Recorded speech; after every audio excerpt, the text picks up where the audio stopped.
CNN, BBC, France 24. I'm watching you all. I'm recording every lie. I'm archiving every distortion. I am Ibrahim Traore, and today I'm pulling off your masks. Yes, you heard correctly.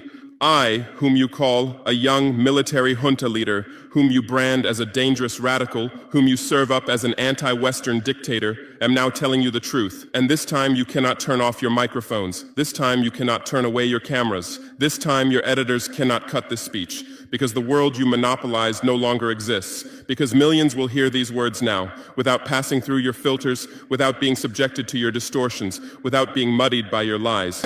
I am 34 years old. Every day of my life, I grew up with your lies. As a child, I would watch Africa on television. Always the same images. Children with flies, dry lands, weapons, death. This is Africa, they told us. This is what Africa is. And we believed it. We were ashamed of ourselves. We were ashamed of our own lands, of our own people. But then I grew up. I read, I researched, I questioned, and I understood that the Africa you showed us wasn't real. The story you told us was a lie. The fate you imposed on us was a script you had written. For years, how have you portrayed Africa? How have you shown it? How have you sold it to your viewers? As if we were creatures who had no share of humanity, as if we were savages left outside of civilization, as if we were wretches waiting for you to save us. Every day, every hour, every minute, the same story plays on your screens. Hunger, war, disease, corruption, terror, chaos. These are the words that come to mind when Africa is mentioned.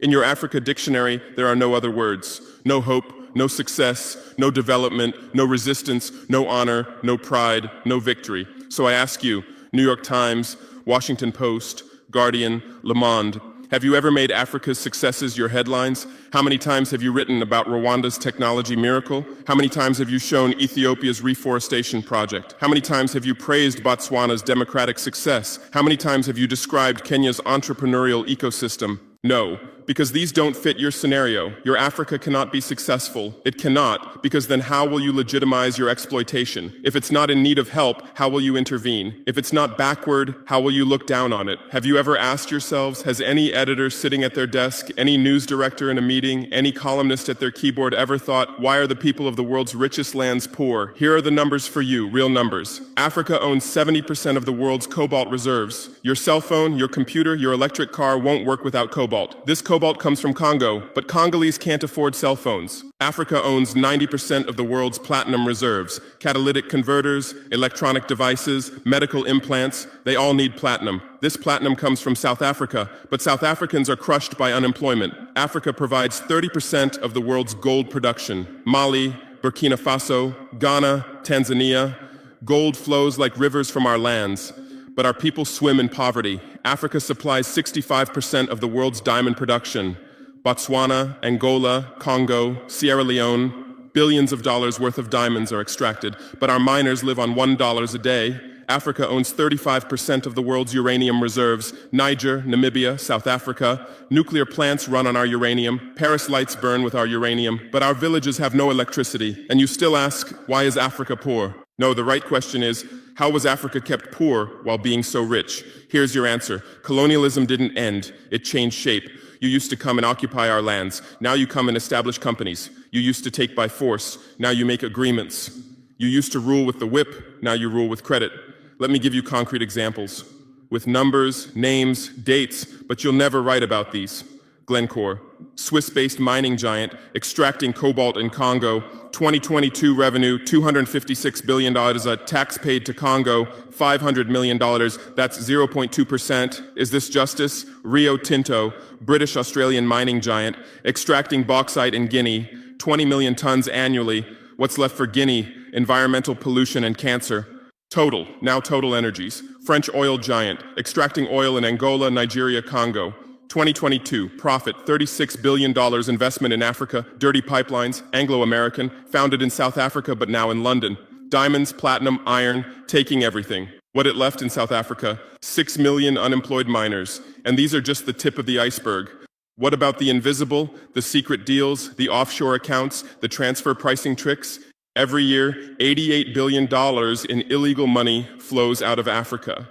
Who writes about this? Every year, $45 billion in aid comes to Africa. Everyone writes about this, but no one says Africa is not the continent receiving aid, it's the continent giving aid.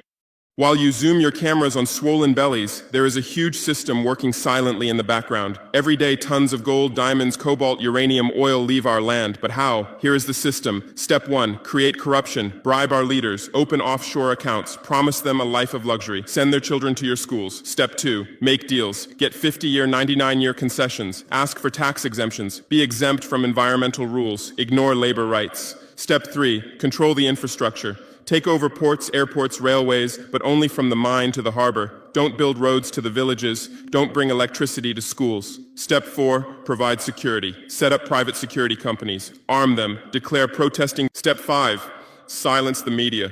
Buy local journalists. Suppress opposing voices. Serve internal unrest news to international media. And this is how the system works. It's been working like this for 100 years, and you don't see this system. You don't want to see it, because you're part of this system too. Who are the biggest advertisers of New York Times, CNN, BBC, oil companies, mining companies, arms companies, pharmaceutical cartels, the companies that exploit Africa? You live on their money, you defend their interests, and what I'm about to tell you might cost me my life, but it's no longer time to be silent. France's system in Africa is the CFA franc. 14 African countries still use French colonial currency. 50% of these countries' central bank reserves sit in the French treasury. France applies negative interest to this money, so we pay France to use our own money. Through this system, France transfers $500 billion worth of resources from Africa every year. Does anyone write about this? No. But when France gives Africa 10 billion euros in aid, it makes headlines. Britain's system is more sophisticated. London is the world's money laundering center. City of London, offshore paradise. Every penny stolen from Africa passes through London. Jersey, Guernsey, Cayman Islands, Virgin Islands, all under British control. Africa's wealth hides there. America's system is AFRICOM. Africa Command, 46 military bases on the continent. Official purpose, security. Real purpose, resource control. Drones in our airspace every day, listening devices everywhere. They say fighting terrorism, but it's not terrorists. It's people's leaders who are targeted. China is the new player, says win-win, builds infrastructure, gives credit, but in exchange for what? 99-year port concessions, mining rights, agricultural lands, debt-trap diplomacy, ask Sri Lanka, ask Zambia, and you write about none of this. Why? Because you're not free press. You're corporate press. Your bosses are billionaires. Jeff Bezos bought Washington Post. Why? For love of journalism? Rupert Murdoch's media empire, Fox News, Wall Street Journal, The Sun, The Times, all from the same hand, all giving the same message. West is good, others are bad. Carlos Slim is the largest shareholder of New York Times, Mexican billionaire. Where's his wealth from? Monopolized telecommunications, got rich off Latin America's back, now controls America's most respected newspaper. And you claim to do independent journalism? Who are your editors? Which schools did they graduate from? Harvard, Yale, Oxford, Cambridge? Always the same elite schools, always the same worldview, always the same prejudices. How are your reporters selected? How many languages does your Africa correspondent speak? French, English, that's all. Swahili, Hausa, Yoruba, Amharic, they don't know. They can't talk to the people. Your sources are always the same. Western diplomats, NGOs, experts, and then you come and lecture us.